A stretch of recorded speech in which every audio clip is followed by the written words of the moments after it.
Hello my dear students, welcome back to channel my new video. My name is Aamir from A1 coaching. तो बेटा हम लोग revision start कर चुके हैं इकोनॉमिक्स का। तो अभी हम लोग वन शॉट पढ़ने वाले हैं लॉ ऑफ रिटर्न, जिसमें से आपका एटलीस्ट 6 नंबर का एक क्वेश्चन तो बनने वाला है। 1 या 2 नंबर 3-3 नंबर के हिसाब से बनने वाला है पेपर में, गारंटी है। तो ध्यान से चैप्टर को पढ़ना, ठीक है। तो पहले हम लोग बात करते हैं इसके बेसिक की, इस चैप्टर में क्या क्या चीज़ें होती हैं, फिर उसके हम लोग जो इसमें पेपर बने वो बताऊंगा, ठीक है। सबसे पहले देखो, सबसे पहले लिखा है प्रोडक्शन और फिर लिखा है प्रोडक्शन फंक्शन।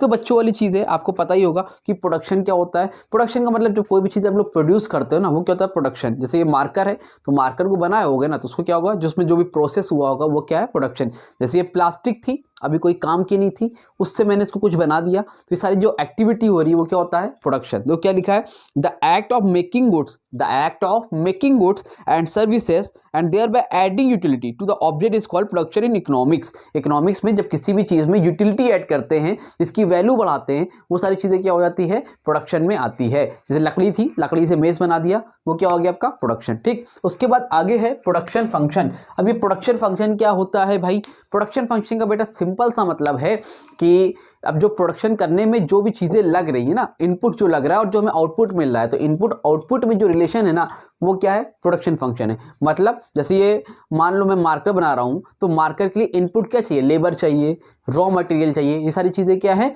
इनपुट ही है। तो मतलब जो प्रोडक्शन करने में जो जो भी फंक्शन होते हैं, जो जो चीज़ें लगती हैं, वो सारी चीज़ें क्या होती है, प्रोडक्शन फंक्शन होती है। तो क्या लिखा है, production function involve the use of various input. Production process में क्या इन्वॉल्व होता है, वेरियस इनपुट। इनपुट क्या है, factor services to produce output. Example, to produce shoes, मान लो आपको एक जूते बनाने हैं, शूज बनाने हैं, we require input such as shoe worker, leather, glue, shoe making machine etcetera.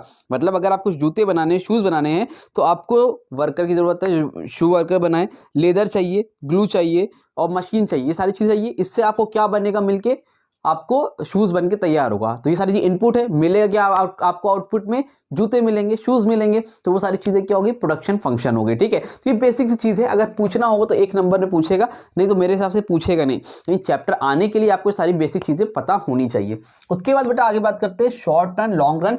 यहाँ से इसको ध्यान से समझना, क्योंकि पूरा का पूरा चैप्टर जो है आपका इसी पे बेस्ड है, ठीक। अब ये चीज़ समझो, हम लोग जब प्रोडक्शन करते हैं, क्या करते हैं बेटा, प्रोडक्शन करते हैं, कोई भी सामान बनाते हैं, तो उसके लिए 2 तरह के टाइम पीरियड होते हैं। एक होता है शॉर्ट रन, एक होता है लॉन्ग रन, ठीक। अगर मान लो मैं कुछ भी बनाता हूँ, जैसे मान लो मेरा काम है कप मिठाई का है, सपोज मान लो मिठाई का है, हलवाई हूँ, जब सपोज मान लो मैं हलवाई, मैं नहीं हूँ, ठीक है भाई, मैं नहीं हूँ। मिस्टर शर्मा जी जो हैं एक हलवाई का काम करते हैं, बेहतरीन, कोई दिक्कत की बात नहीं है। तो अब अगर इनसे आज रात में जाकर बोलें कि कल मुझे 500 किलो मिठाई चाहिए भैया, क्या ये बना लेंगे? डेली ये मतलब 40-50 किलो बनाते हैं, इनसे 500 किलो बोल दिया गया, क्या ये एक दिन में सारी चीज़ें बना पाएंगे? नहीं बना पाएंगे। आपको लगता है नहीं बना पाएंगे, क्योंकि पॉसिबल ही नहीं, उनके पास जगह ही छोटी है, इतनी जगह नहीं है। तो वो क्या हो गई, शॉर्ट रन। शॉर्ट रन का मतलब है जहाँ पर कुछ फैक्टर, यहाँ पर 1 और मोर, जहाँ पर एक या एक से ज़्यादा फैक्टर फिक्स रहते हैं। क्या रहते हैं, 1 और मोर फैक्टर्स विल बी फिक्स। मतलब जहाँ पर एक या एक से ज़्यादा चीज़ें फिक्स रहती है, जिसको आप चेंज नहीं कर सकते हो, और कुछ चीज़ें वेरिएबल है, लेकिन एक से ज़्यादा चीज़ें क्या है, फिक्स है। मतलब कुछ ना कुछ आपको एक से ज़्यादा चीज़ें ऐसी मिलेगी जो फिक्स रहेगी, जिसमें आप चेंज नहीं कर सकते हो। भाई मैं रॉ मटेरियल ले आऊँगा रातों रात, भाई चलो इमरती बनानी बना लूँगा, चलो मैं लेबर कहीं से उठा के ले आऊँगा, लेकिन मैं जगह कैसे बड़ी करूँगा, नहीं कर पाऊँगा। तो वो शॉर्ट रन, जहाँ पर कुछ चीज़ें आपकी फिक्स रहेगी ही रहेगी, वो क्या होता है बेटा, शॉर्ट रन होता है, ठीक। इसके अपोजिट बात करते हैं हम लोग लॉन्ग रन की, जहाँ पर सारी की सारी चीज़ें क्या होती है, वेरिएबल होती है। लॉन्ग रन में सारी चीजें क्या होती है, वेरिएबल। वेरिएबल और फिक्स का मतलब समझते हो ना, फिक्स का मतलब जहाँ चेंज नहीं हो सकता, वेरिएबल का मतलब जहाँ पर हम लोग कम ज़्यादा कर सकते हैं। अगर यही सिचुएशन कोई बोले भैया 500 किलो मिठाई चाहिए आज से 2 महीने के बाद, अभी मैं आपको ऑर्डर दे रहा हूँ, शादी पड़ी है, तैयार रहना, तो वहाँ पर सारी चीज़ें वेरिएबल है। मैं जगह भी बड़ी ले सकता हूँ, बाहर टेंट भी लगा सकता हूँ, बहुत सी ऐसी चीज़ें जो मैं कर लूँगा, तैयार रहूँगा उसके लिए। तो वो क्या है, लॉन्ग रन। जहाँ पर हर चीज़, हर फैक्टर्स आपके वेरिएबल होंगे, then it will be called long run. और जहां पर कुछ चीजें इनपुट रही जो चेंज नहीं हो पाएगी, वो क्या रहेगा, शॉर्ट रन। तो क्या लिखा है, short run refers to the period of time during which the amount of some inputs call the fix factor can not be change, ठीक है। और long run is defined as the time period during which all the factors of production can be change. यहाँ पर आप सारे सारे factor, land, labour, capital, सब कुछ चेंज कर सकते हो, बट यहाँ पर चेंज एक से ज़्यादा, मतलब एक दो तो फिक्स फैक्टर रहेगा ही रहेगा। समझ में आ रही बात? क्लियर है। अब ये short run production, long run production क्या है? शॉर्ट रन प्रोडक्शन और लॉन्ग रन प्रोडक्शन ध्यान समझ लो। शॉर्ट रन प्रोडक्शन एक ऐसी सिचुएशन है, एक short run production function refers to a situation, एक ऐसी सिचुएशन है when only one input is variable and all other inputs are assumed to be constant। मतलब ये बोल रहे हैं सिर्फ और सिर्फ एक इनपुट वेरिएबल है जिसको चेंज कर सकते हो, बाकी सारे के सारे फैक्टर क्या है? कांस्टेंट रहेंगे। शॉर्ट रन प्रोडक्शन क्या है बेटा? एक ऐसी सिचुएशन है जहां पर आप एक चीज चेंज कर सकते हो, जैसे मान लो लेबर में चेंज कर सकते हो, बाकी सारी चीजें क्या रहेगी?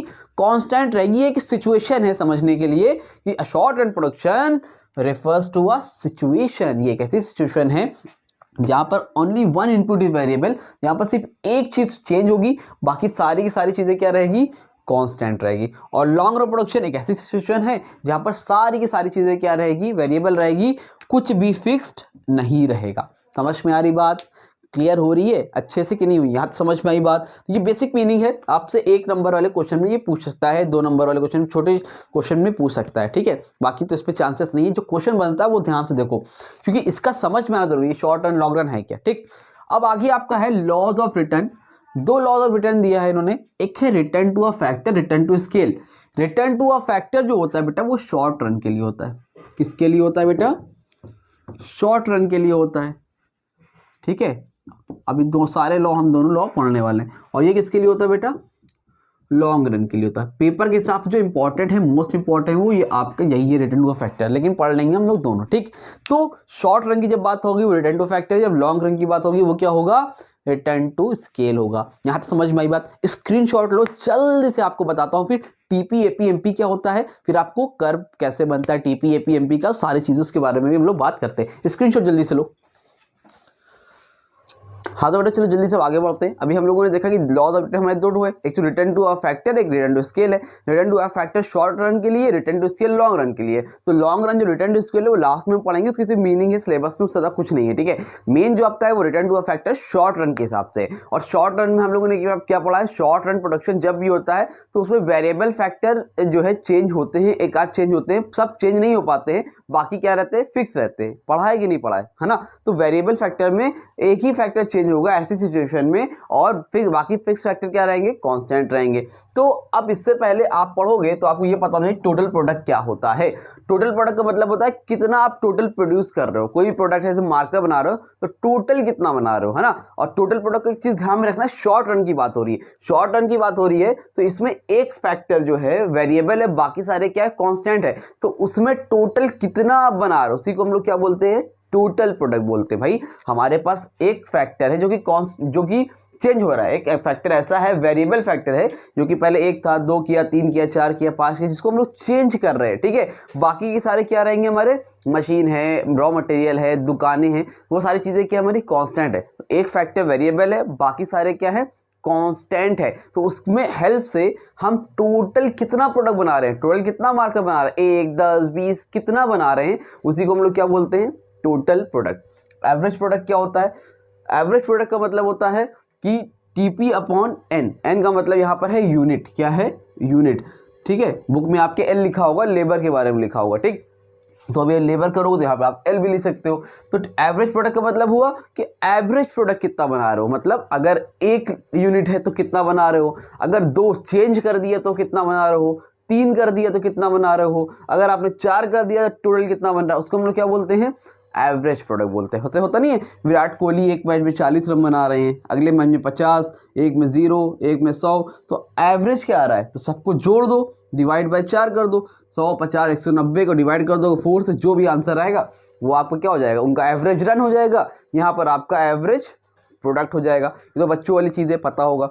मार्जिनल प्रोडक्ट क्या है? मार्जिनल प्रोडक्ट में होगा डेल्टा टीपी, यानी कि टोटल प्रोडक्ट में कितना चेंज है और टोटल यूनिट में कितना चेंज है, चेंज कितना हो रहा है। 100 था, 220 हो गया, तो टीपी में कितने का चेंज है? 120 का।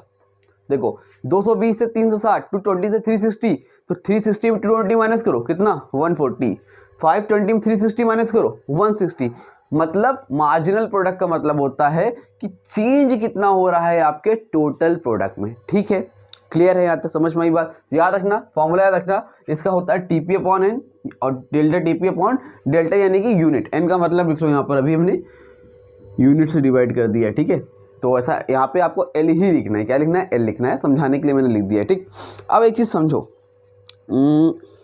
ध्यान से समझना कि अब एक तो आपको टेबल दी गई है, यहाँ पे एक टेबल दी गई है, उसको आपको समझना, उसी से आपका सारा काम बनेगा। ठीक, ठीक है, चलो देखो, अब ये बोल रहे हैं कि यहाँ पर जो नंबर ऑफ वर्कर्स है, कुछ टोटल प्रोडक्ट है, एवरेज प्रोडक्ट है और मार्जिनल प्रोडक्ट है। रेड मार्कर कहाँ गया भाई? ले लिया जाए। देखो, अब ये बोल रहे हैं कि जब 0 वर्कर थे, एक भी वर्कर नहीं है, वेरिएबल फैक्टर इसमें सिर्फ एक है, कौन? लेबर। एल का मतलब कौन है यहाँ पर? लेबर। वेरिएबल फैक्टर सिर्फ एक है, बाकी सारे क्या है? फिक्स रहेंगे। ठीक है, तो अगर हम वेरिएबल फैक्टर लेबर में चेंज करेंगे तो टीपी हमारा कितना होगा, एपी हमारा कितना होगा, एमपी कितना हमारा होगा, ये देखेंगे, फिर इसका रिलेशनशिप देखेंगे और इसका कर्व बना के देखेंगे। एकदम सिंपल है। ठीक है, जब 0 था तो 0 0 0, जब एक वर्कर है तो टोटल प्रोडक्ट हम कितना बनाते हैं? 100। एवरेज प्रोडक्ट कितना होगा? 100। और मार्जिनल प्रोडक्ट भी कितना होगा? 100, क्योंकि ये तो पहले ही है ना, इसमें तो कुछ चेंज हुआ ही नहीं है। समझ में आ रही बात? तो इसमें तो कुछ नहीं करना है, आपका टीपी एपी एमपी सेम ही रहेगा जब यूनिट 1 रहेगा। ठीक, अब दूसरा यूनिट हो गया, 1 से 2 हो गए, मैंने क्या किया? एक लेबर बढ़ा दिया। मैंने कहा भैया एक और बढ़ा के देखते क्या होता है, तो टीपी हमारा क्या हो जाएगा? इंक्रीज हो जाएगा 100 से 220। आप अपने हिसाब से भी ले सकते हो, अभी अब पूरा चैप्टर समझ में आ जाएगा तो आप टेबल अपने आप से बनाना सीख जाओगे कि आपको कुछ चीज़ें बढ़ानी है, फिर बराबर करनी, क्या करनी, कैसे करनी है, पूरा समझ में आ जाएगा। ध्यान से देखो। ठीक, पहले आपने दूसरा वर्कर बढ़ाया, टीपी आपका हो गया इंक्रीज, एपी भी हो गया आएगा आपका, बढ़ जाएगा, और एमपी भी बढ़ जाएगा। कैसे हुआ? एपी एमपी कैसे निकला? देखो 100 से 220 हुआ। एपी कैसे निकलता था? यूँ था, AP equal to TP upon unit. TP कितना है? 220 और यूनिट कितना है? 2, डिवाइड करो कितना आएगा? 110। 110 110 देखा, 120 किससे आया? 220 से 100 माइनस किया, कितना आ गया? 120 आ गया। फिर आगे बढ़ो, अब बताओ 360 520 650 750 840 880 880 830 870 770। ठीक है, इस तरह से इन्होंने अपने हिसाब से कोई फिगर ले रखा है। तो एपी कैसे निकला सबका?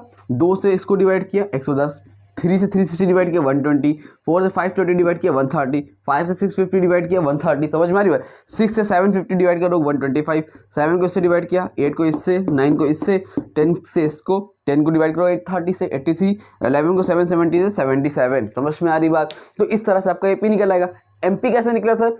220 का 100 से माइनस कितना आया? 120, फिर 360 को 220 से माइनस 140, मतलब नीचे वाले से इसको माइनस कर दो, चाहे इसमें कितना ऐड हुआ है ऐसा कर लो, दोनों में आंसर सेम आएगा। 750 में 650 माइनस करो 100, 840 में माइनस करो 90, 770 में 830 माइनस करो -60, क्योंकि ये छोटा है ये बड़ा है। तो 830 में 880 माइनस करो 50, लेकिन -50 क्यों?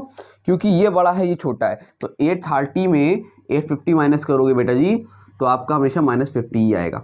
समझ में आ रही बात? क्लियर हुआ? ये समझ में आया कि नहीं आया मुझे ये बताओ। ठीक, अब ये ऐसा क्यों हुआ, कब हुआ, कैसे हुआ, ये आपको बता दूंगा मैं, समझ में आ जाएगा अब इसकी रीज़न क्या है। फिलहाल आप इतना समझ लो कि जब आप लेबर बढ़ाते हो तो ये 3 स्टेज में चलता है। कौन कितने स्टेज में? 3 स्टेज में। ये आपका है फर्स्ट स्टेज, यहाँ तक ये वाला हिस्सा आपका है स्टेज 1, फिर ये वाला जो हिस्सा है यहाँ से लेके यहाँ तक का ये है बेटा आपका स्टेज सेकेंड, और जो ये वाला हिस्सा है आपका वो है बेटा स्टेज थर्ड। ठीक है, 3 स्टेजेस में आपको देखने को मिलेगा। अभी स्टेजेस है क्या, सारी चीज़ें मैं आपको बताता हूँ। भाई इतना समझ लो, जब आप लोगों ने टोटल प्रोडक्ट बनाया तो वो शुरू में इस तरह से तेज़ी से बढ़ रहा था, बढ़ते बढ़ते बढ़ते उसकी स्पीड स्लो हो गई और बाद में कांस्टेंट हो गया, फिर घटने लगा। ठीक, क्यों घटने लगा वो अभी मैं कॉजेस बताऊंगा। ठीक, उसके बाद जब आपने शुरू में लेबर धीरे धीरे बढ़ाया तो एपी बढ़ रहा था बढ़ रहा था बढ़ रहा था शुरू में, फिर यहाँ पे कांस्टेंट हुआ, फिर धीरे धीरे धीरे धीरे कम होने लगा। ठीक, मार्जिनल प्रोडक्ट क्या था? स्टार्टिंग में 100 था, 110 120, एमपी शुरू में एपी से भी ज़्यादा था। इस लाइन में एमपी एपी से ज़्यादा था, यहाँ पर भी ज़्यादा था, फिर यहाँ पे भी ज़्यादा था, फिर यहाँ पे कम हो गया, बराबर हो गया, पहले यहाँ तक बढ़ा, फिर यहाँ पे कम हो गया, फिर कम होने लगा, डिमिनिशिंग रेट से कम हो रहा है, फिर धीरे धीरे धीरे कहाँ पहुँच गया, निगेटिव में पहुँच गया। ठीक है, अब ये होता क्यों, कॉजेस है उसके मैं बता दूंगा। इसका रीज़न है, सिंपल सा रीज़न है कि जब ज़रूरत से ज़्यादा लेबर आप कर दोगे किसी भी, इतना याद रख लो, जब लेबर शुरू में बढ़ाओगे, मान लो आपकी एक दुकान है, ये आपकी एक शॉप है, अब शॉप पे अगर मान लो 3 लोग की ज़रूरत है, 1 2 3 आदमी काम करते थे, लेकिन आपने ज़रूरत से ज़्यादा लोग कर दिए, 4 5 6 लोग कर दिए, तब भी काम चल रहा था, लेकिन आपने और ज़्यादा 7 8 कर दिए, तो अब ना ये काम इनको करते हैं ना इनको करते हैं, डिस्टर्ब करते हैं, फिर और कर लिया और डिस्टर्ब हो गया, इनका इनसे मामला नहीं बन रहा, इनका इनसे नहीं बन रहा है, दुकान तो उतनी है, मतलब ज़रूरत 3 लोग की है,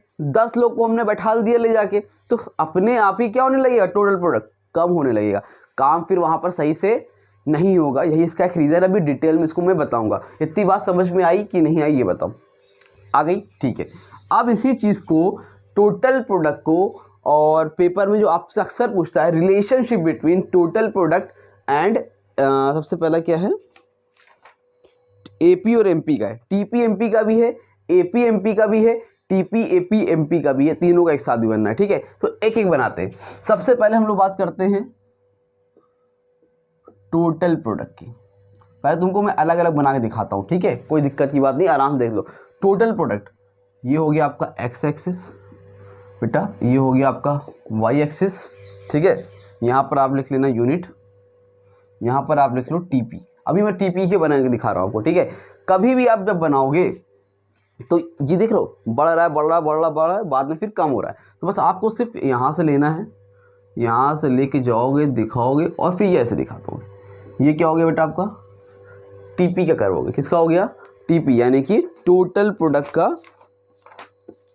जस्ट अ मिनट, सही है, कोई दिक्कत नहीं है। ठीक है, ये आपका टीपी का कर्व हो जाएगा। इस तरह से आपको टीपी को बनाना है। ठीक, मतलब आपको कुछ याद नहीं करना, आप चाहो तो इसको लिख सकते हो यहाँ पे, भाई यूनिट आपका 1 है, फिर आपका 2 है, 3 है, 4 है, 5 है, 6 है, 3 है, 4 है, 5 है, 6 है, 7 है, इस तरह से 11 तक लिखो यहाँ पे, फिर यहाँ लिखो। तो ये सब आपको पेपर में लिखना है। आपको क्या करना है, दिमाग में फिर देखो, ऐसे लोगे, ऐसे लोगे, फिर यहाँ से लोगे, फिर यहाँ से ले आगे, बस यहाँ पे दिखा के वो ऐसे दिखाओगे, ये आपका बन गया टीपी। That's it, complete. इस तरह से यहाँ पर लिखो यूनिट ऑफ लेबर, यहाँ पर लिखो आप टोटल प्रोडक्ट, हो गया, काम खत्म। मतलब आपको फालतू के काम झाम में नहीं पड़ना है, ये समझाने के लिए है, नहीं तो नॉर्मली आप कर बनाओगे और इसका रिलेशनशिप एक्सप्लेन करो, काम हो जाएगा। ठीक, ये टीपी का हो गया।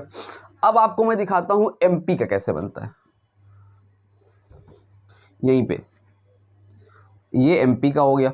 एमपी में क्या हो रहा है, देखो, शुरू में बढ़ रहा है, फिर कम हुआ और फिर निगेटिव चला गया। तो शुरू में देखो एमपी एपी से भी ज़्यादा था, तो यहाँ पे ले जाओ, ऊपर की साइड गया और फिर ये जाके नीचे की साइड चला जाएगा, निगेटिव हो जाएगा, एक्स एक्सिस वाई एक्सिस। बात समझ में आ रही? ये क्या हो गया एमपी, ये क्या है टीपी, ये क्या है एमपी। कुछ बात समझ में आई?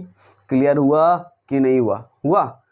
और एपी कोई पूछ लेगा कैसे बनेगा भाई, तो एपी बढ़ा है, शुरू में एमपी से कम था, शुरू में एमपी से एपी कम था और बाद में कांस्टेंट हुआ और फिर घटने लगा, लेकिन निगेटिव नहीं गया। तो यहाँ से आप इसको ले जाओगे, यहाँ पर इसका मैक्सिमम ये ले जाओगे और फिर यहाँ से ऐसे कर दोगे, ये हो गया आपका एपी। इस तरह से समझ में आ रही बात? क्लियर हुई कि नहीं हुई ये बताओ? टीपी एपी एमपी, यही तीनों के आगे पीछे आपको चैप्टर घूमता है। मेन ये समझाने के लिए है, बाकी आपको ये कर्व ही मेन है। आपने कर्व बनाया, आपको नंबर मिलना स्टार्ट। समझ में आ रही बात? 5 नंबर क्वेश्चन में 2.5 नंबर आपको आग बंद करके मिल जाएगा। ठीक, इसका स्क्रीनशॉट लेना है, लो। अभी मैं रिलेशनशिप समझाऊंगा। ये मैंने आपको खाली बताया कि टीपी कैसे बनता है, एपी कैसे बनता है, एमपी कैसे बनता है। पेपर में आएगा, टोटल प्रोडक्ट की 2 लाइन की मीनिंग लिखोगे, फिर इसको बना दो। एपी में शॉर्ट क्वेश्चन आ गया, एपी के बारे में लिखोगे, बना दो। एपी एमपी के बारे में पूछेगा तो आंख बंद करके पहले इसको बना दो, उसका रिलेशनशिप मैं लिखवा दूंगा, अभी आपका काम खत्म। ठीक है, उसको रफ करूं? चलो देखो, अब हेडिंग डालो, रिलेशनशिप बिटवीन, रिलेशनशिप बिटवीन कौन है, एपी एंड एमपी। एपी और एमपी के बीच में रिलेशनशिप। अभी एपी का बना है, एमपी का बना है, चलो बनाते हैं। ये हो गया आपका एक्स एक्सिस, ये हो गया बेटा आपका वाई एक्सिस। यहाँ पर लिख लो एपी एंड एमपी, यहाँ पर लिख लो ओरिजिन पॉइंट है ये आपका, और ये हो गया आपका यूनिट ऑफ लेबर, यूनिट। ठीक है, अब ये बताओ एमपी, अभी एपी का बनाया था ना, एपी शुरू में बढ़ रहा है, एमपी शुरू में बढ़ रहा है फिर निगेटिव किया, तो एमपी का ऐसे बनेगा, कैसे बनेगा देखो ध्यान से देखो, ये ले जाओगे और यहाँ से लाके ये हो गया, वो काम खत्म। थोड़ा सा और अच्छे से बना लेना, ये किसका हो गया बेटा, एमपी का। और जब एपी का बनाना हो क्या करोगे, यहाँ से ले जाओ और ये किसका हो गया, एपी का। समझ में आई बात, एक पॉइंट ये हो गया, एक इधर हो गया। इस तरह से नॉर्मल तरीके से आपको बनाना है, डेट्स इट ओवर। ये आपका एपी और एमपी का कर्व बन गया इस तरह से। अब इसका एक्सप्लेनेशन बोलेगा, रिलेशनशिप बताना है, क्या करो, अगर आपने इतना बना दिया तो समझ लो काम तो ये हो गया। यहाँ पर नाम देना हो, ए बी जो देना है आप नाम दे दो, ठीक। अब रिलेशनशिप में क्या बताओगे, ये एमपी का कर्व है, ब्लैक वाला, रेड वाला किसका, एपी का। एमपी ज़्यादा है शुरू में एपी से, यहाँ पे देखो एमपी ज़्यादा है एपी से, तो लिखोगे when MP is greater than AP. MP क्या है, बड़ा है एपी से, तो एपी वहां पर क्या हो रहा है, एपी इज राइजिंग या एपी इज इंक्रीजिंग, हाँ कि ना। जब एमपी बड़ा था तो एपी भी क्या हो रहा था, बढ़ रहा था ना। देखो जब एमपी बड़ा है तो एपी क्या हो रहा है, 100 से 110, 110 से 120 बढ़ रहा है ना, तो when MP is greater AP is rising. फिर number 2, when MP equal to AP, यहाँ पर जब एमपी और एपी बराबर है तो वहाँ पर क्या होगा, एपी इज कांस्टेंट। देखो ध्यान से, यहाँ पर 130 130 बराबर है ना, तो यहाँ पे 130, यहाँ पे 130, एपी क्या है, कांस्टेंट है। बस जो हुआ है वही लिखना है, रटना नहीं है। नंबर 3, व्हेन, ध्यान से देखो, व्हेन कहाँ चला गया लास्ट, एमपी इज निगेटिव या एमपी इज डिक्रीजिंग लिख सकते हो या निगेटिव लिख सकते हो, एमपी इज उल्टा लिख दो, when AP greater than MP, ठीक है, एपी इज डिक्रीजिंग या फॉलिंग, एपी इज डिक्रीजिंग या एपी इज फॉलिंग। समझ में आई बात, क्लियर हुई कि नहीं हुई ये बताओ, ठीक है। ये 3 चीजें आपको लिख के आनी है, इस तरह से बनाओगे। अगर पेपर में पूछेगा तो 3 नंबर में पूछ सकता है कि relationship between AP and MP क्या होता है, इसको बना दोगे, 1.5 नंबर आपको पहले ही मिल जाएगा। इसको कर दोगे 1.5 नंबर आपका हो जाएगा कंफर्म, 3 में से 3 नंबर आपका हो जाएगा। तो 3 नंबर क्वेश्चन में आपसे पूछ सकता है relationship between AP and MP, आप इस तरह से करके आओगे। क्लियर हुआ कि नहीं, क्लियर हुआ, समझ में आ गया, ठीक है। स्क्रीनशॉट लो, फिर आगे बताता हूँ कि आपको आगे क्या करना है, जल्दी स्क्रीनशॉट लो। हाँ तो बेटा अब देखो हम लोग रिलेशनशिप देखेंगे किसका, टीपी और एमपी का। किसका देखेंगे, टीपी एमपी का। अभी हम लोगों ने किसका देखा, एपी और एमपी का। अगर आपसे पूछ ले टीपी और एमपी में क्या रिलेशनशिप है तो क्या करोगे, तब आपको बनाना पड़ेगा एक तो ऐसे कर्व, ठीक, एक्स एक्सिस और वाई एक्सिस, ठीक है। फिर इसी तरह आप बनाओगे एक और इसी से सेम नीचे, वहां पे भी लिखोगे एक्स एक्सिस और फिर वाई एक्सिस, ठीक है। अब यहां पर क्या होता है बताओ मुझे, यहां पर लिखो यूनिट, यहां पर लिखो यूनिट, कोई दिक्कत कोई परेशानी है नहीं है। ये आपका ओरिजिन पॉइंट हो गया, ये भी आपका ओरिजिन पॉइंट हो गया जी सर, ठीक है। अब देखो आप क्या बना रहे हो, टीपी, यहां पर आप बना लो टीपी और यहां पर क्या बना लो, यहां पर बना लो एमपी, ठीक है। अब वो करना क्या है, आपको सिंपल सा काम करना है, टीपी बनाना है। टीपी शुरू में बढ़ रहा है, यहाँ पर कांस्टेंट हुआ फिर घटने लगा, तो आप यहां से लेके टीपी को जाओ,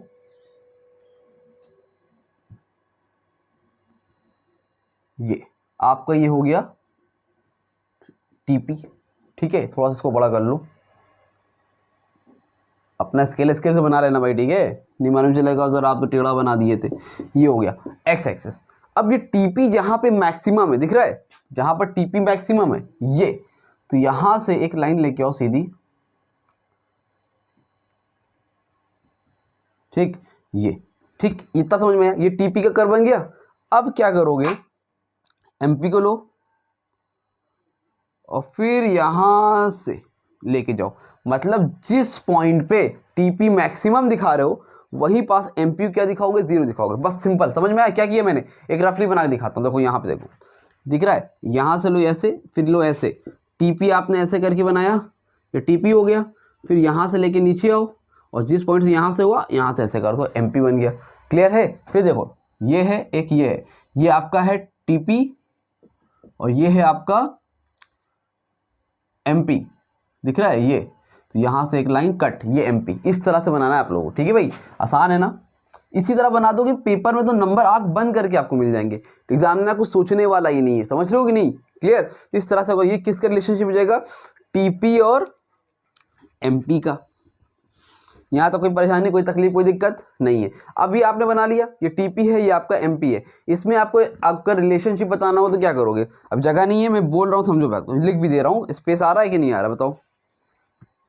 हाँ, हो जाएगा काम, ठीक है। तो ये बोल रहे हैं कि देखो शुरुआत में व्हेन टीपी इंक्रीजेस मार्जिनल भी इंक्रीजेस। जब टीपी बढ़ रहा है, व्हेन टीपी इज इंक्रीजेस, लिखोगे when TP is increases MP is also increasing, MP is also increasing। समझ में आई बात?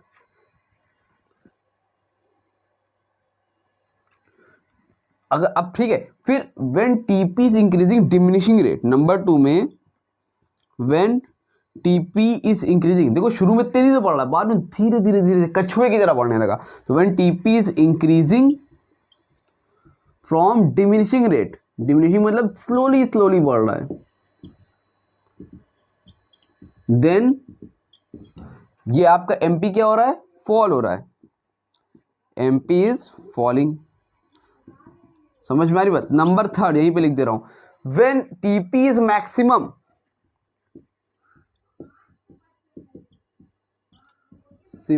And MP is 0। जब आपका टीपी मैक्सिमम है, एमपी क्या हो गया? 0। और 4th पॉइंट में लिखोगे व्हेन टीपी इज फॉलिंग या decreasing, when TP is falling then MP is negative. अगर नहीं दिख रहा है तो आप सुन भी सकते हो, ठीक है। व्हेन 4th वाले में when TP is falling then MP is negative. Screen पे है पूरा? हाँ, दिख तो रहा है, कोई दिक्कत की बात है ही नहीं। क्लियर हुआ? ये हो गया आपका relationship between TP and MP. समझ में आ गया? अब कुछ टॉपिक बचे, लॉ ऑफ वेरिएबल प्रोपोर्शन, वो भी मैं बता दे रहा हूँ थोड़ी देर में। जल्दी से स्क्रीनशॉट लो, फिर उसको ही बताते हो, चैप्टर को कंप्लीट करते हैं। जल्दी स्क्रीनशॉट लो।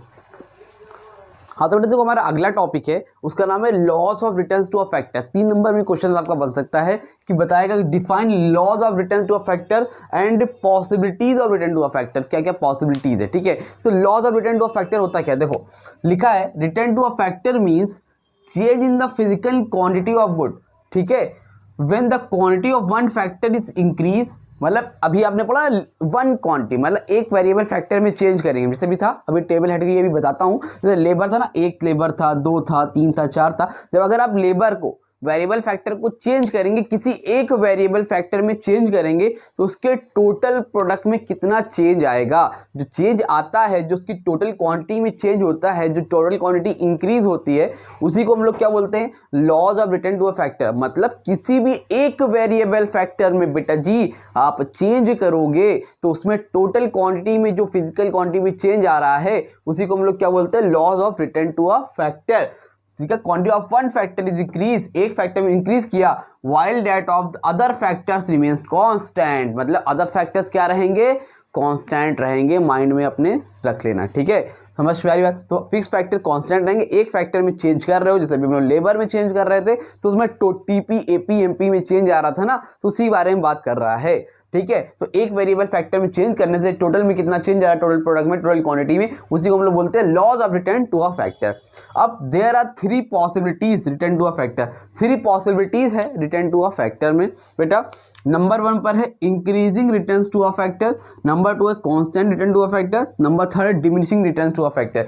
ये बोल रहे हैं कि फर्स्ट स्टेज है, सेकेंड स्टेज है, थर्ड स्टेज है, ठीक। इसमें 3 स्टेज है, स्टेज 1, स्टेज 2, स्टेज 3। स्टेज 1 में अगर आप देखो, शुरू में भी जो टेबल मैंने बनाई थी, जब 1 था, 2 था, 3 था, 4 था ना, तो स्टार्टिंग में क्या हो रहा था, जैसे जैसे आप लेबर चेंज कर रहे थे तो शुरू में क्या हो रहा था, बढ़ रहा था। टीपी देखा होगा आपने, टोटल प्रोडक्ट क्या हो रहा था, बढ़ रहा था। बाद में एक स्टेज पे वो कांस्टेंट हो गया था, याद है, शुरू में इंक्रीज हो रहा था, बाद में क्या हो रहा था, कांस्टेंट हो गया था, और लास्ट में क्या हो गया था, घटने लगा था। इस तरह से टेप बनाया था मैंने कर, यहाँ से आपने बढ़ाया, ऐसे बढ़ाया, ऐसे बढ़ाया, ऐसे बढ़ाया, ऐसे बढ़ाया, याद आया। तो ये क्या था, शुरू में इंक्रीज वाला टाइम है, ये कौन सा टाइम है भाई, इंक्रीज हो रहा है। यहाँ पर क्या है बेटा, कांस्टेंट है, और यहाँ पर क्या हो रहा है, डिमिनिशिंग हो रहा है। यही बोल रहा है कि अगर आप शुरू में लेबर एक फैक्टर में चेंज करते हो तो शुरू में आपका इंक्रीजिंग होगा, शुरू में बढ़ेगा, फिर अगर बाद में आप और लेबर लाओगे 5 6 7 बढ़ाते जाओगे तो वो कांस्टेंट हो जाएगा, चाहे जितने लेबर भर दो। दुकान में जगह तो उतनी ही रहेगी ना, 100 लेबर ला के रख दोगे, जगह 5 लोग की तो कोई मतलब है नहीं है, और फिर लास्ट में घटने लगेगा, जो काम कर रहे थे वो उनको भी काम नहीं करने देंगे, तो diminishing return to a factor. समझ में आई बात, क्लियर हुई। स्क्रीनशॉट लो जल्दी से, फिर आगे बताता हूं, ठीक, जल्दी स्क्रीनशॉट लो।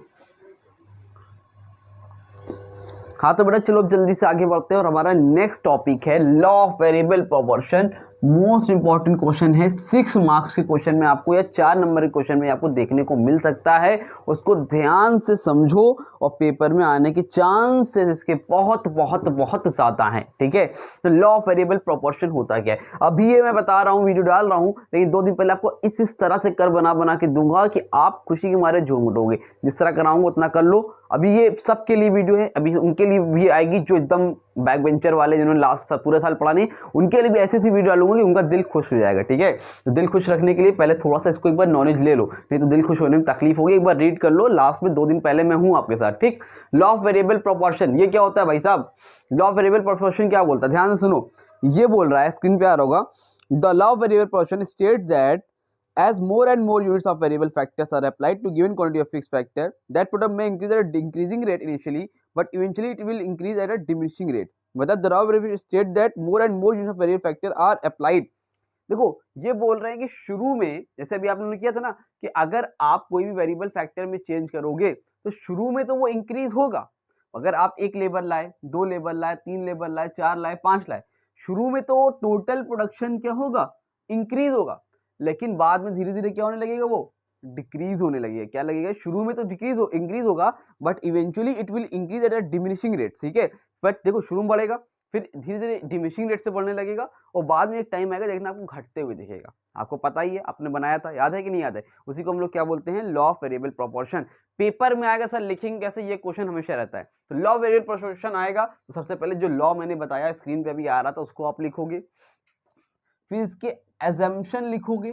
लॉ ये तभी काम करेगा जब इसके एजम्पशन होंगे। एजम्पशन में क्या लिखोगे, एजम्पशन में लिख देना टेक्नोलॉजी सेम है, एक ही वेरिएबल फैक्टर है, बाकी सब फिक्स फैक्टर हैं, ठीक है। और क्या है, यूनिट ऑफ वेरिएबल फैक्टर है होमोजीनियस एंड एफिशिएंटली, जितने भी वेरिएबल फैक्टर हैं वो होमोजीनियस है, एक ही नेचर के हैं, उसमें कोई भी अलग अलग चेंज नहीं है। तो बुक में लिखा है the state of technology is given and remains unchange, technology में कोई भी चेंज नहीं होगा।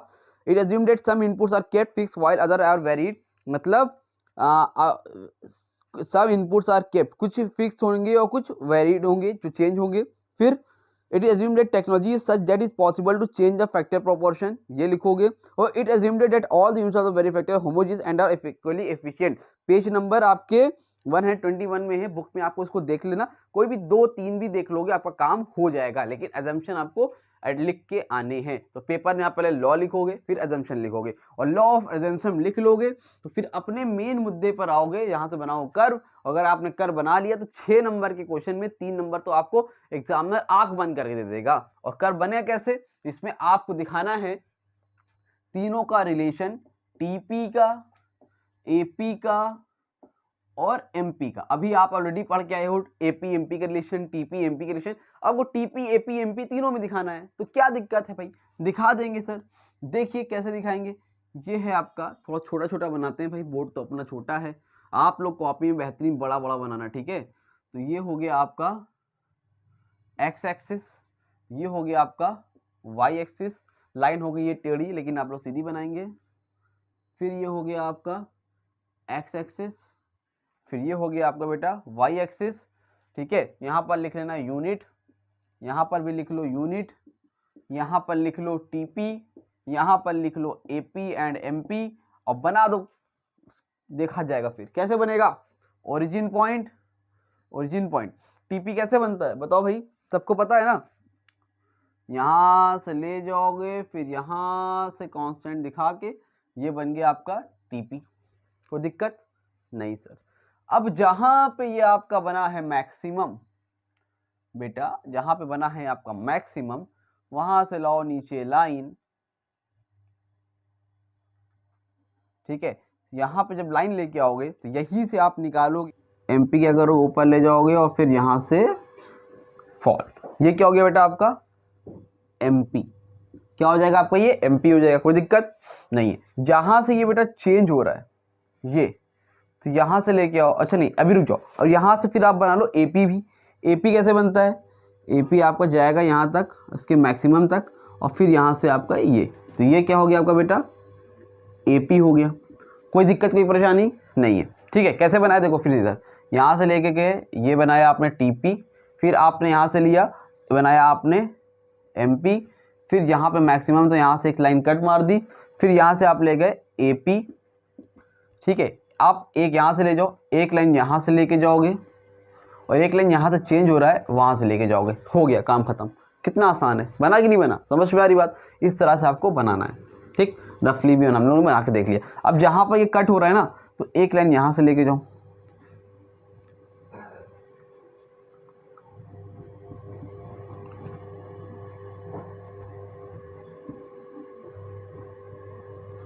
ठीक है, इस तरह से। अब एक लाइन यहाँ से लेके गए, और उसके बाद एक जहाँ से ये चेंज हो रहा है यहाँ से लेके जाओ, ठीक है। यहाँ पे ये चेंज आपको देखने को मिल रहा है, यहाँ पे लेके जाओ, ठीक। और जिस पॉइंट पर कट कर रहा है इसको हम लोग बोलते हैं पॉइंट ऑफ इन्फेक्शन।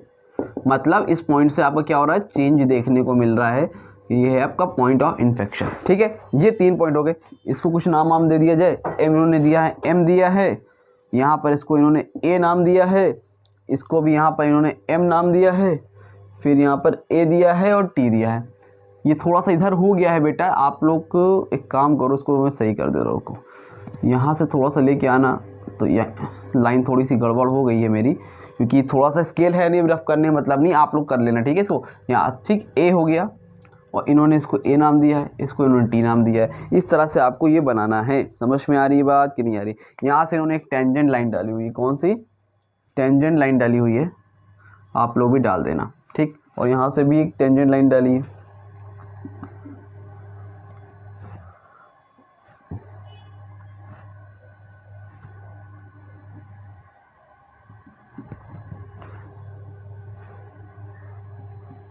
ठीक है। इसका कोई काम नहीं है, लेकिन हाँ बुक में है तो आप बना सकते हो, कोई दिक्कत नहीं है। ये हो गया आपको, यहाँ तक कोई दिक्कत नहीं परेशानी है नहीं है। ये बन गया आपका स्टेज 1, स्टेज 2, स्टेज 3 हो जाएगा। यहाँ तक आपका है पूरा स्टेज 1, ठीक। ये है आपका स्टेज 2, और ये है बेटा आपका स्टेज 3। मतलब यहाँ तक स्टेज 1 है पूरा, फिर ये वाला पोर्शन स्टेज 2 है, और ये वाला पोर्शन क्या है बेटा स्टेज 3 है। यहाँ तक कोई दिक्कत है, कर्व ही बनाना है। फिर से एक रफ बना के दिखा दो, देखो ये लिया आपने, ये लिया, ये हो गया आपको टीपी, फिर यहाँ से लेके आओ, यहाँ से लेके आओ इसको एमपी, और जिस लाइन पे कट करा ये हो गया आपका एमपी, और यहाँ पे आप लेके गए एपी, तो यहाँ से लेके आओ, ये हो गया आपका एपी, और फिर यहाँ से एक पॉइंट बना दिया। बस बताओ क्या दिक्कत है। ये स्टेज 1 है, ये स्टेज 2, ये स्टेज 3 है। समझ में आ रही है। इस तरह से करना, अभी बहुत अच्छे से बनवाऊंगा आपका कर्व, एक चैप्टर तो पूरा हो जाए कोई तरह सारे, ठीक है। यहाँ तक कोई दिक्कत है, कोई परेशानी है नहीं है सर, रफ करो। चलो आगे देखो, जब आपने ये कर लिया तो इसका रिलेशनशिप बता दो। रिलेशनशिप में क्या बताओगे भाई, सबसे पहले इसमें लिखा है एक मिनट, वेट अ मिनट। अब इसमें देखो, अगर 3 स्टेज इसमें आपको दे रखे थे, तो 3 स्टेज आपको दिखाने पड़ेंगे। स्क्रीन पे आ रहा होगा आपके, देखो इसको लिख दे रहा हूँ। Initially increases eight, total product में क्या हो रहा है, टीपी के बारे में अगर हम लोग बात करेंगे तो, ठीक है। टीपी देखो इनिशियली क्या हो रहा है, इंक्रीज हो रहा है, तो ये लिखा है initially increases at increasing rate and subsequently at diminishing rate. लिखोगे इनिशियली, चलो लिखना क्या समझा देता हूँ, देखो स्क्रीन पे आ रहा है इनिशियली इंक्रीजेस, है ना। इनिशियली क्या हो रहा है, इंक्रीज हो रहा है एट अ इंक्रीजिंग रेट, शुरू में तेजी से बढ़ रहा था, फिर बाद में क्या हो रहा है subsequently at a diminishing rate, बाद में क्या हो गया धीरे धीरे घटने लगा। समझ में आ रही बात, मतलब पहले बढ़ा, पहले स्टेज में स्टेज 1 की बात कर रहा था, स्टेज 1 में क्या हुआ स्टार्टिंग में बढ़ रहा है और फिर धीरे धीरे बढ़ने लगा, ठीक।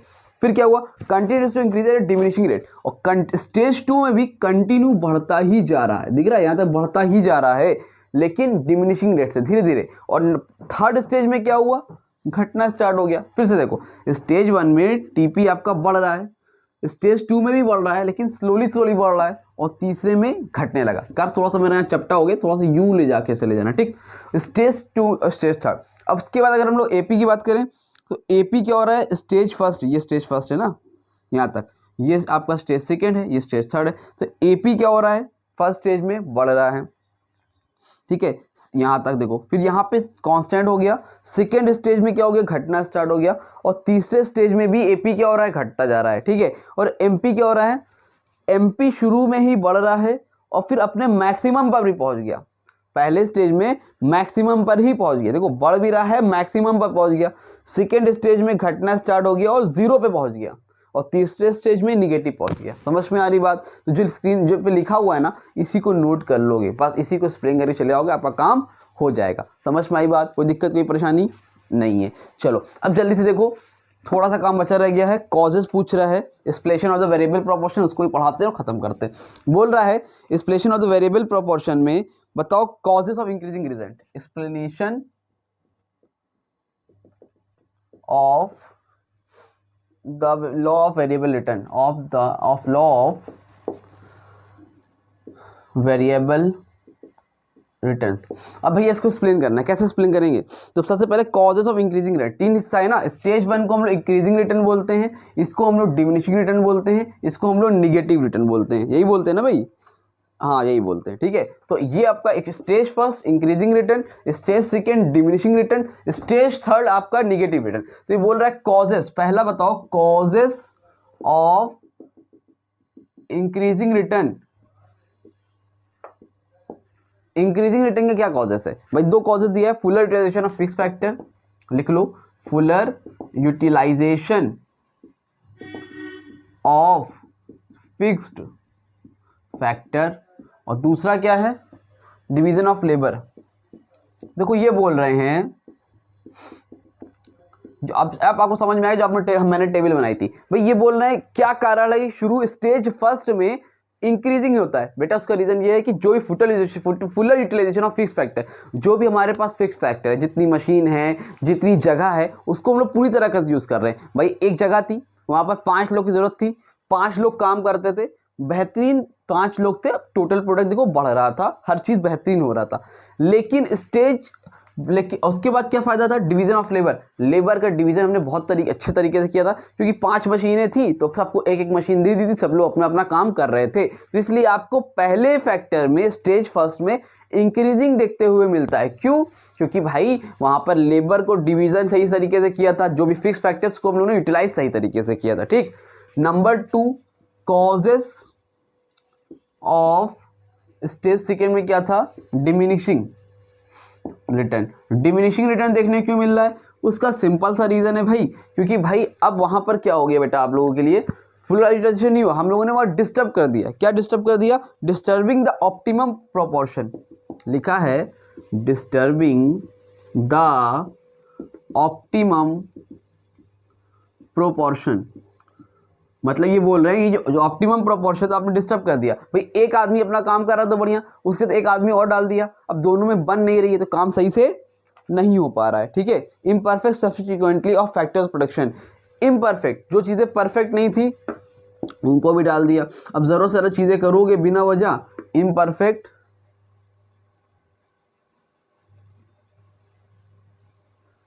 सब्स्टिट्यूएंटली, imperfect substitutability of factors of production, of factors of production, ठीक। और लास्ट वाला है causes of, लास्ट वाले क्या बोलते हैं, निगेटिव रिटर्न। निगेटिव रिटर्न देखने को क्यों मिला भैया? इसको तो आप लोग बता सकते हो, जरूरत से ज्यादा हो गया, ओवर क्राउडिंग हो गया। क्या हो गया बेटा? Over crowding. एक जगह पर 2 लोग की जरूरत थी, 3 की जरूरत थी, आपने 10-10 डाल दिए। 10-10 डालोगे ना, वो काम करेगा और ना ही करने देगा। और नंबर 2 मैनेजमेंट प्रॉब्लम, मैनेजमेंट नहीं कर पा रहा था। भाई मेरी कोचिंग में अगर मान लो कॉमर्स की 3 टीचर की जरूरत है और मैंने 6 रखे हुए हैं या 10 रख लिए जरूरत से ज़्यादा, तो फिर दिक्कत हो जाएगी ना।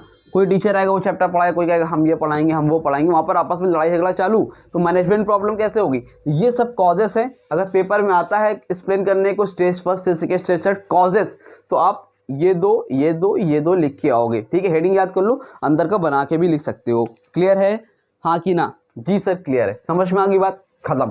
चैप्टर भी आपका हो गया खत्म। एक लास्ट चीज बची है रिटर्न टू स्केल, तो आप लोगों ने सीख लिया था। अब आपका बचा था रिटर्न टू फैक्टर तो पढ़ लिया था आप लोगों ने, लास्ट बचा था return to scale. Return to scale ये क्या होता है, इसकी सिर्फ मीनिंग है, पूरा डिटेल में आपको नहीं पढ़ना है और इसमें पढ़ना ही क्या है। रिटर्न टू स्केल का मतलब समझते हो क्या होता है? रिटर्न टू स्केल का मतलब होता है यहाँ पर बात हो रही किसके बारे में, लॉन्ग रन के बारे में। और लॉन्ग रन के बारे में बात हो रही मतलब बोल रहे कोई भी फैक्टर वेरिएबल नहीं है, सॉरी कोई भी फैक्टर फिक्स नहीं है, ऑल फैक्टर्स आर वेरिएबल। इसमें क्या होता है बेटा, ऑल फैक्टर्स आर वेरिएबल। जितने भी फैक्टर्स होते हैं सब क्या होते हैं, वेरिएबल्स होते हैं। वहां पर कोई दिक्कत की परेशानी की बात होती नहीं है। इसी के लिए इसी को हम लोग बोलते हैं रिटर्न टू स्केल, मतलब कोई भी वेरिएबल नहीं है, क्योंकि हमारे पास टाइम है, सफिशिएंट टाइम है, हम अपने टाइम के हिसाब से सारी चीज़ों को चेंज कर सकते हैं सारे फैक्टर्स में। इसमें डिफिनेशन लिखी हुई है, मीनिंग ये याद करके चले जाना, लॉ को पढ़ चले जाना, और return to factor return to scale में डिफरेंस पढ़ लेना। लास्ट पेज में आपको दिया हुआ return to a factor return to scale. Return to a factor return to scale, paper में चांसेस हो सकता है ये भी आपको आ जाए पेपर में, इसलिए इसका डिफरेंस एक बार याद कर लेना। आपकी बुक में 4 डिफरेंस दिए हुए हैं तो 3 तो पढ़ ही लेना, ठीक। और कोई डाउट रह जाए तो कमेंट सेक्शन में इस टाइम में कॉन्टैक्ट कर लेना। थोड़ी देर में आपको जितने चैप्टर पेंडिंग है, cost forms of market, producer equilibrium और लास्ट वाला डिटर्मिनेशन ऑफ प्रोड्यूसर इक्विलिब्रियम, वो आपको मैं जल्द से जल्द करा दूंगा आज ही के दिन, ठीक है। और फिर हम लोग इंपॉर्टेंट क्वेश्चन की सीरीज लाएंगे कल से, ठीक। उम्मीद करते हैं समझ में आया। कोई डाउट रहेगा तो कमेंट सेक्शन में कॉन्टैक्ट कर लेना। मिलते हैं न्यू वीडियो में, तब तक थैंक यू सो मच।